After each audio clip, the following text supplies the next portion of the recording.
So Mr. Kwaku ENNIN, I welcome you to the podium and share with us the Ghana perspective.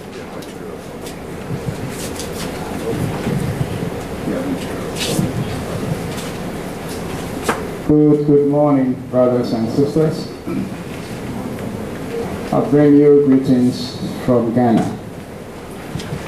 Kwaku ENNIN is my name, Chief Executive Officer of ZEAL Environmental Technologies Limited. ZEAL provides oilfield waste management services.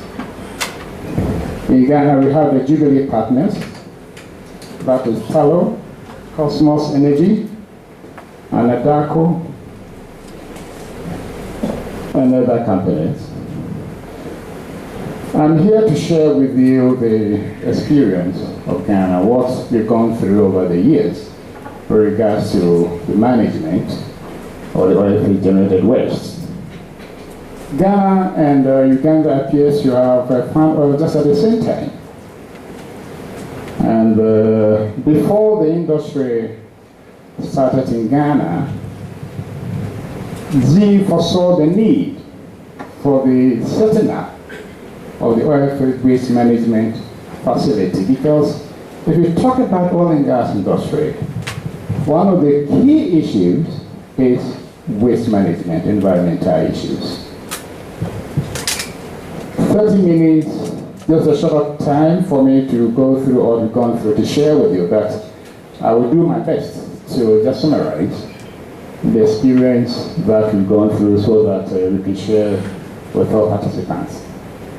I thank the organizers of this conference, His Excellency the Norwegian Ambassador, and my brother, Dr. Tom Nema, Executive Director, and the sponsors of this conference for making it possible for me to be here this morning. Thank you so much. Right, before the emergence of the oil and gas industry, ZEAL has been mandated by the International Maritime Organization to offer waste management services or manage all the commercial vessels waste berthing at the Takoradi port. In Ghana, we have two ports, the Tema port and the Takoradi port. And Takoradi port is closer to where the oil and gas industry activity is centered. So we are managing our commercial vessel generated waste. Commercial vessels are not allowed to discharge their waste into the sea in the course of planning their trade. And therefore, member countries of the IMO are obligated to set up or to contract a company to manage all commercial vessels generated waste. And because the oil and gas industry in Ghana is offshore, and then Uganda, you're drilling onshore. In Ghana, is offshore. So before the industry started, ZEAL had been providing maritime environmental services to the commercial vessels. And we saw the industry coming, that is the oil and gas industry, and said to ourselves, if you talk about oil and gas industry, a key consideration here is how the waste being generated is going to be managed. So we took advantage of our presence at the Takoradi port to position ourselves strategically to offer the services to the emerging industry.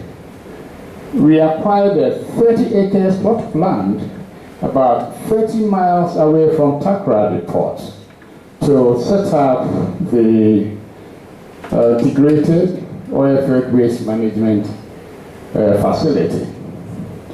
In this presentation, we go through the content, the corporate profile, the team, services, and solutions. As an environmental company, we need to adhere to the environmental protocols.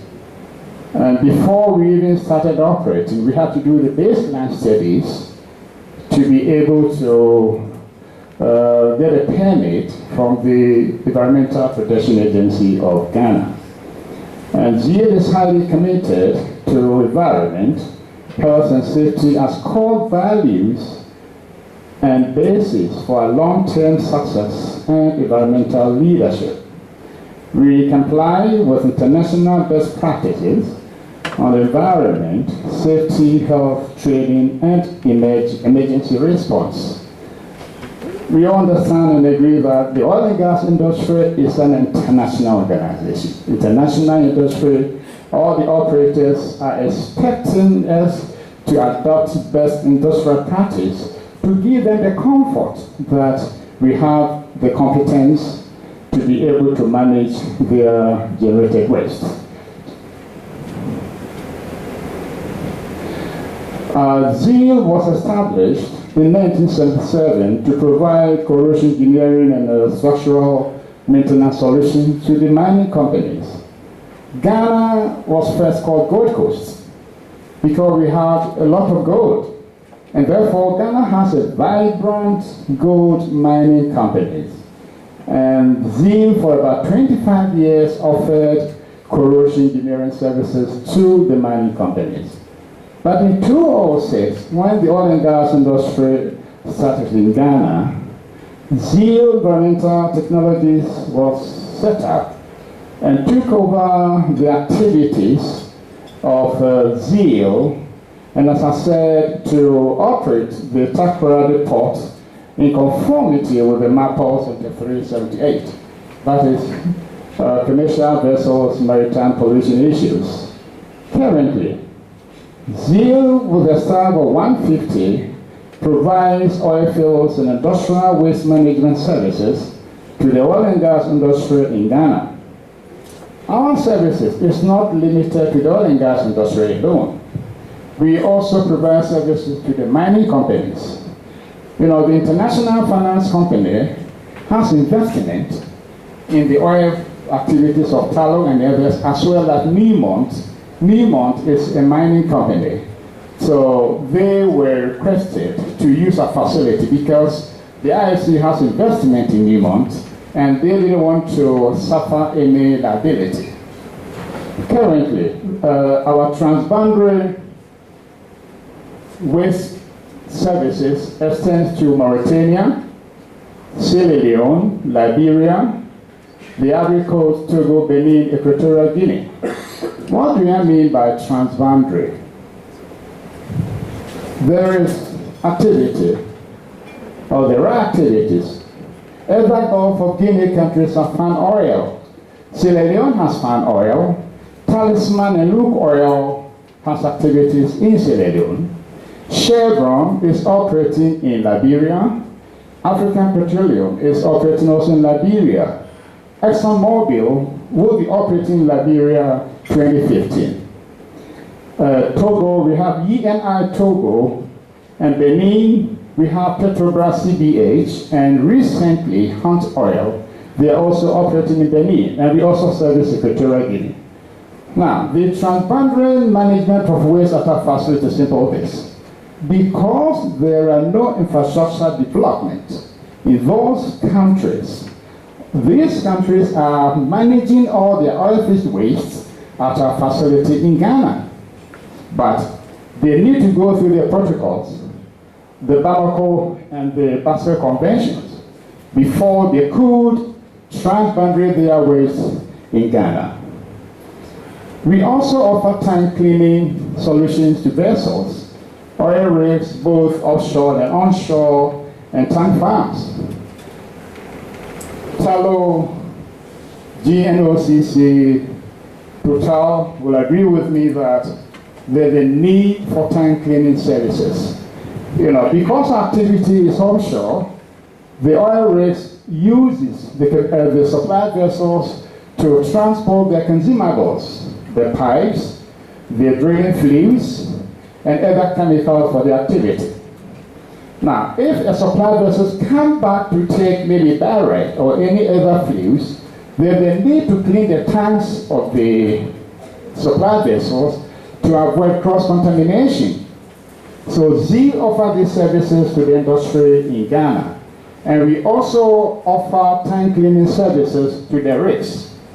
Not only in Ghana, but to the other countries that I've mentioned. And we also clean tank farms.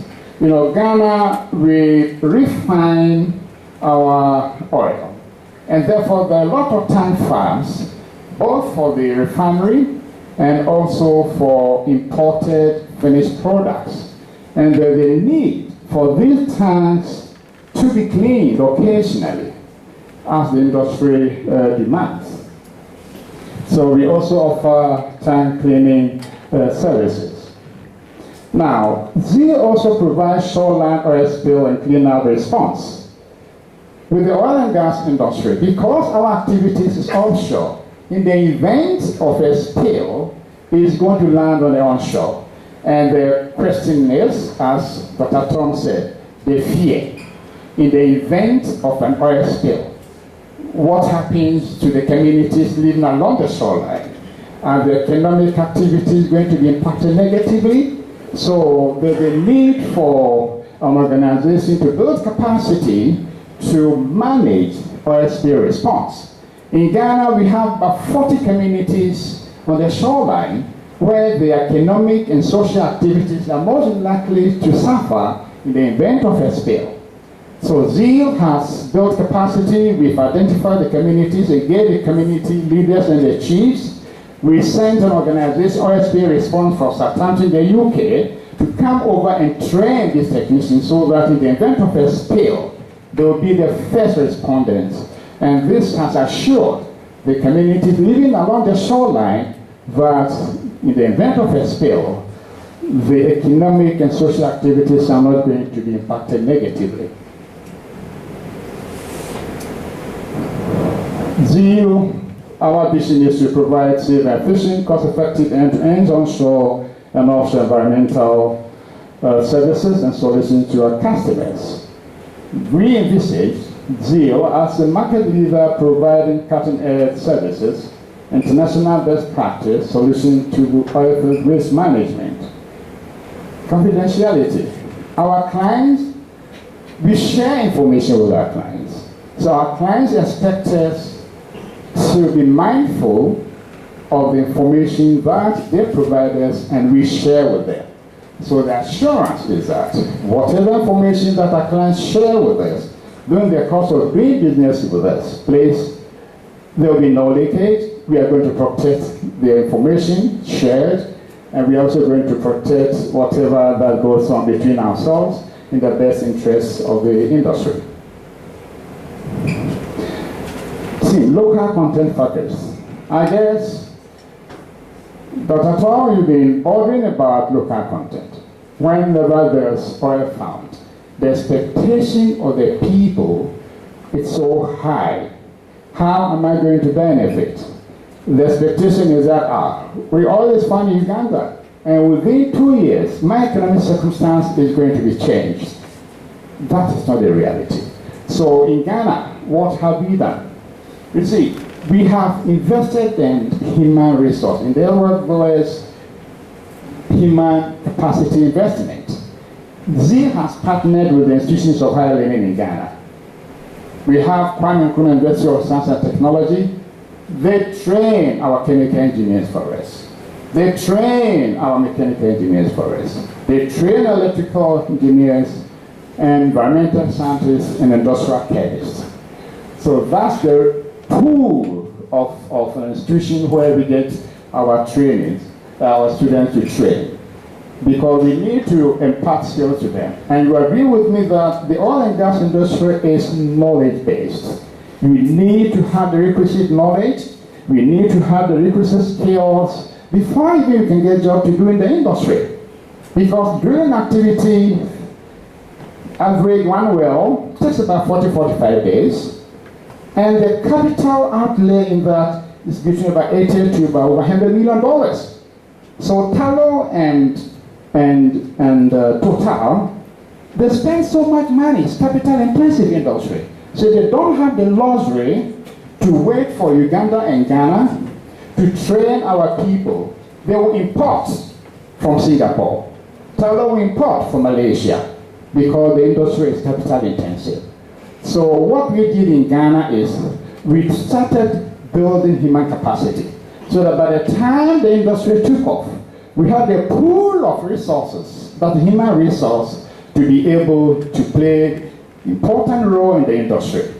What all of us must also understand is this. The oil and gas industry is cost recovery or cost deductible. The operators will assemble their cost end of the year and deduct their costs before even they share the profit or they pay whatever is due to Uganda government. You see, so if there's any way for Uganda and Ghana to benefit from the industry, we need to assist the operator to cut down the operating costs so that the benefit could also be translated to the economy of Uganda. And this is what we did in Ghana by investing so much in capacity building. Our competence staff includes environmental, health and safety professionals, mechanical, chemical, petroleum, civil, marine and gas engineers, chemists, laboratory technicians, administrators, accountants, IT professionals, certified welders, and fabricators, among others. And I think what we're here to share information. We're here to share what we went through. When it comes to technical skills transfer, what we did in Ghana was to partner the technical institutions. And the challenge was, why is it that I'm a technician, I'm a trained welder, but I'm not getting a job to do in the industry? Uganda, when you start building the oil refinery, you are going to encounter the same challenge, because with the oil refinery, there will be the need to construct a pipeline, as my friend indicated in his presentation, to transport the crude oil to the refinery. And this will call for fabricators. And you need certified fabricators, certified welders. So the issue was, why is it that I'm a technically trained person that I'm not getting a job to do? Yes, you've got the basic institution training, but you need to be certified to be able to get job to do in the industry. And this, I think, I'm here to share with our brothers in Uganda so that we start investing in human resource. We need to invest in human capital so that Ugandans could derive the maximum benefit of the industry.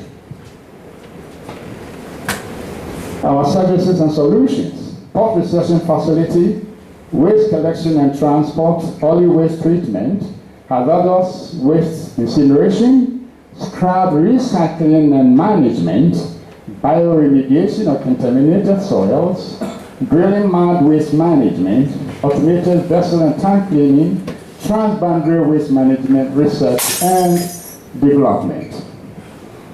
Now, the oil and gas industry also comes with other industries that needs to be supported. Now, in Ghana, all the scrap, okay, because the industry generates a lot of scrap. In the offshore activity, even onshore activity, you use chemicals to drill. And these chemicals are imported contained in metal containers and plastic containers. Tallow or Total wouldn't want any of these containers to get to the market where somebody could use this container to store water with its health hazard. So in Ghana, we invested in equipment where we shred all the plastic containers, and we also cut into pieces the seed drums, so that it will be unattractive for anybody to use it to store water. What we use this waste for, or the managed plastics and the seed drums for, we have a lot of smelter companies in Ghana. They produce iron rods.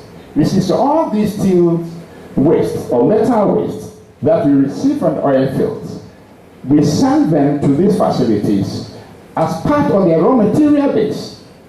You see, so this cuts down the import cost of these materials or the raw materials, and in a way, the money that could have otherwise spent on importing iron rods, that money is retained in Ghana.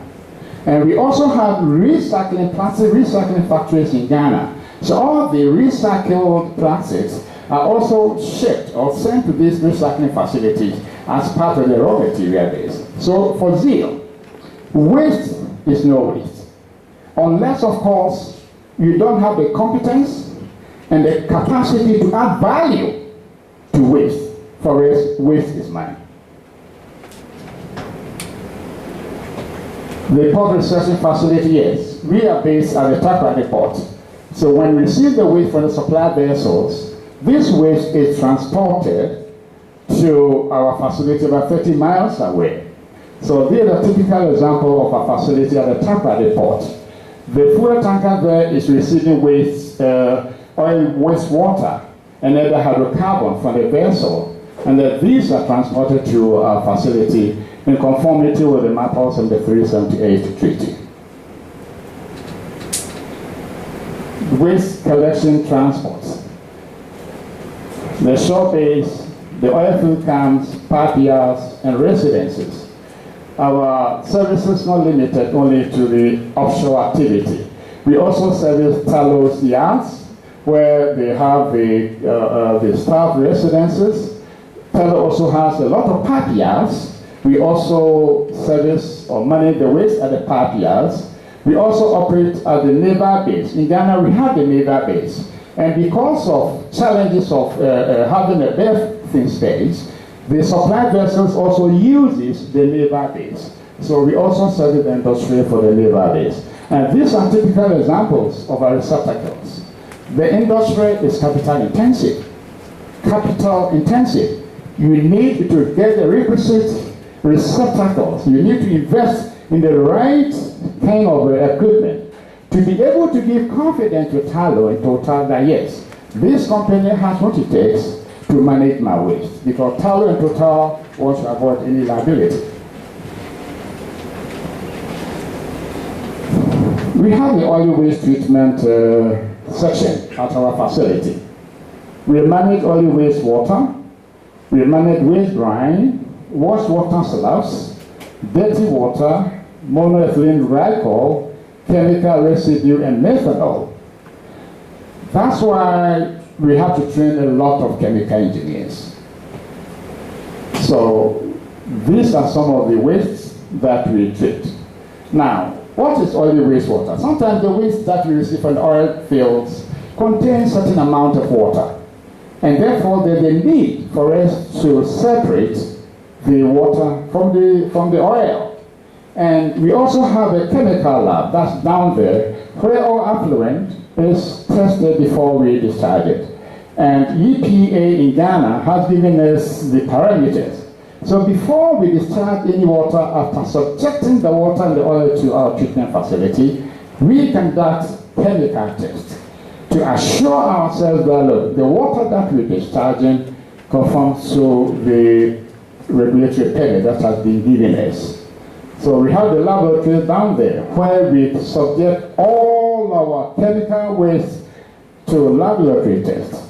And we use the IFC parameters or the US-based parameters in order to conduct our lab tests. Unfortunately, in Ghana, we have the Atomic Energy Commission, the Nuclear Science Department of the University of Ghana. We have the Center for Scientific and Industrial Research. Their duty is to manage the water resources in Ghana. And ZEAL, we've partnered with all these institutions.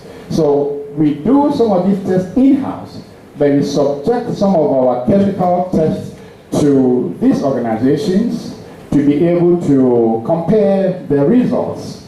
So that's what we do. Now, management of hazardous waste.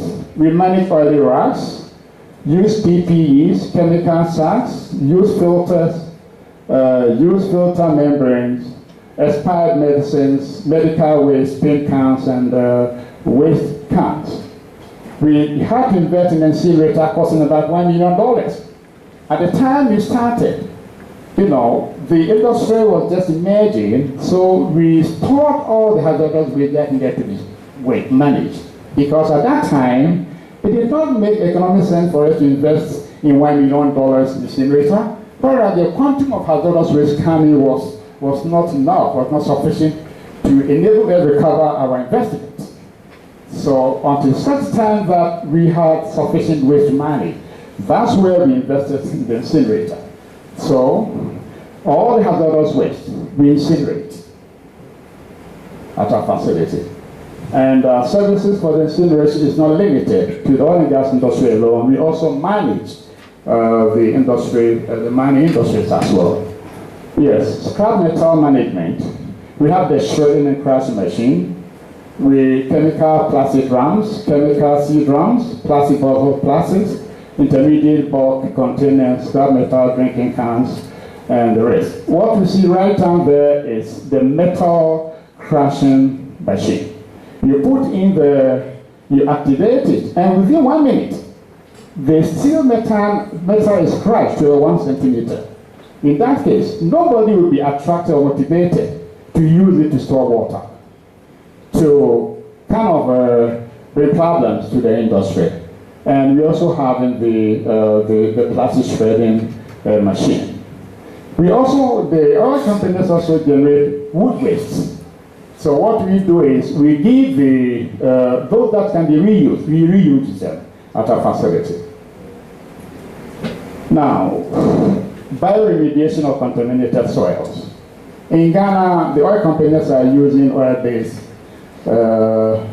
fillings and sometimes, synthetic fillings, and therefore the waste, the drain patterns at the map, they contain certain amount of oil.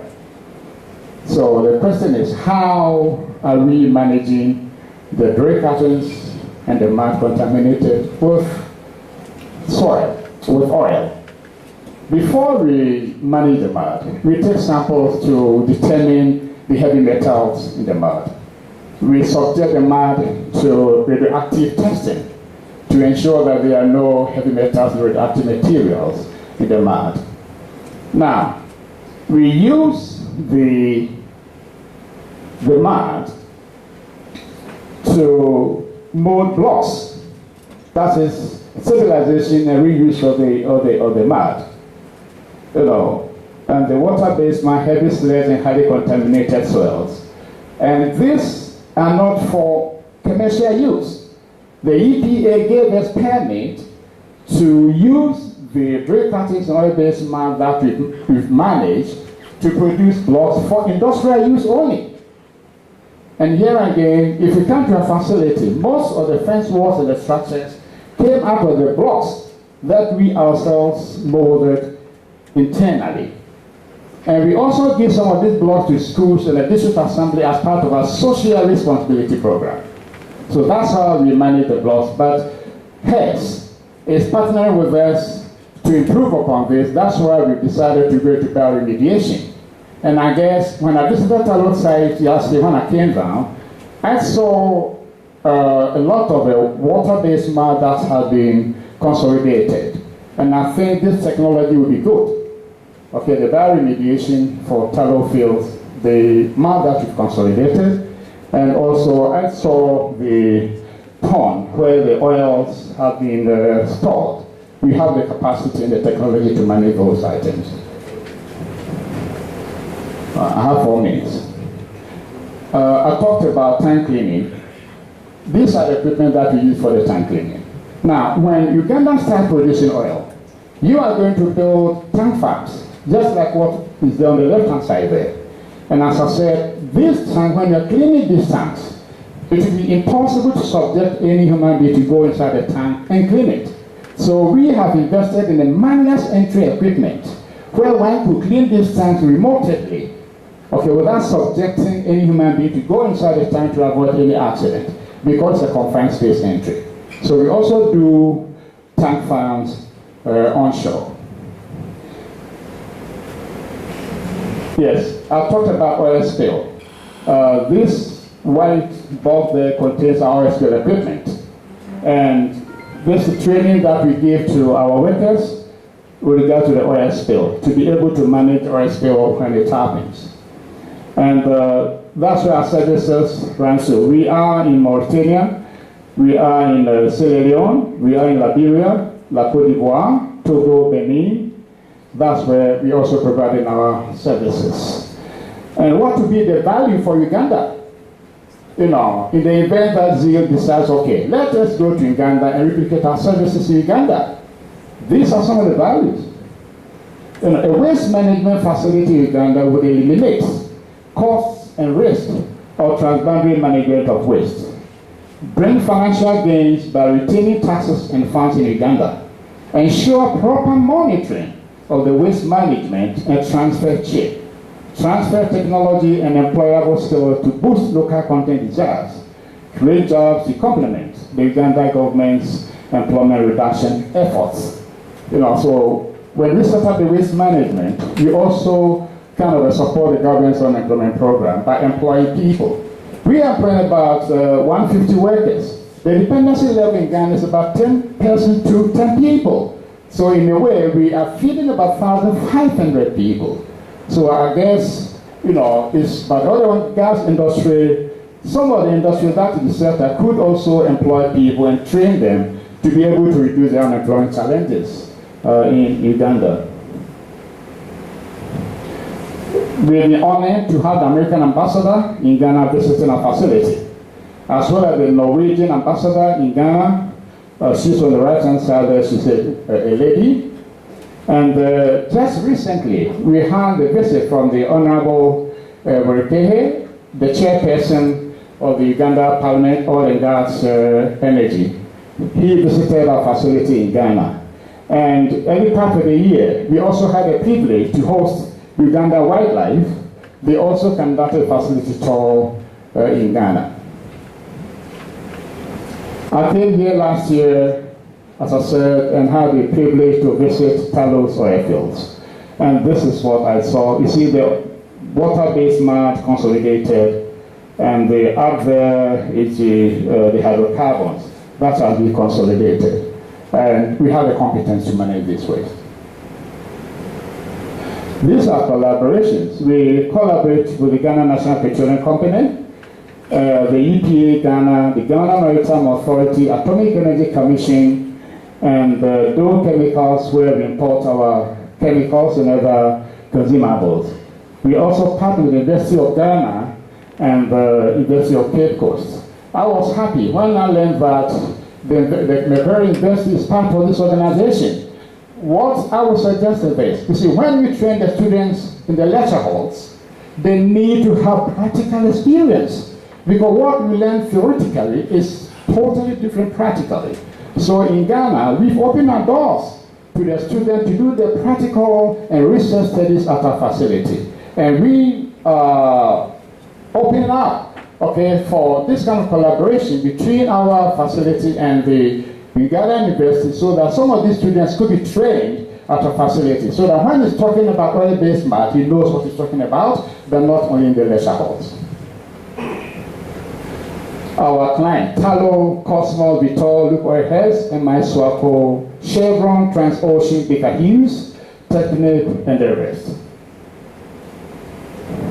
We also engage in social responsibility, supporting the communities around our catchment area, supporting schools, and also provide electricity to the communities as part of the social responsibility program. So we share the money that we derive as benefits with the community where we operate to be able to operate peacefully, because they consider themselves as part of Zeal. Managing the oil and gas waste is a core responsibility in putting our environment in the right path for sustainable development. That is it. Thanks so much. God bless you. Thank you, CEO. Much as he entered a few seconds into the time, I said I shouldn't disrupt him because he showed us a way. I'm sorry to use this example, but I've always lamented to wonder what prayers people who sell coffin boxes do pray in church. So much as there could be people here who are wondering about the effects of oil, why wouldn't you look at the technologies that would reduce those effects? Why would you only lament on those problems? Why wouldn't you now say, I can see a problem, I'm going to solve it? The mechanic, when he's getting dirty, as he's fixing the car, he knows he's going to take bread home for his children. On that note, I will invite the next presenter.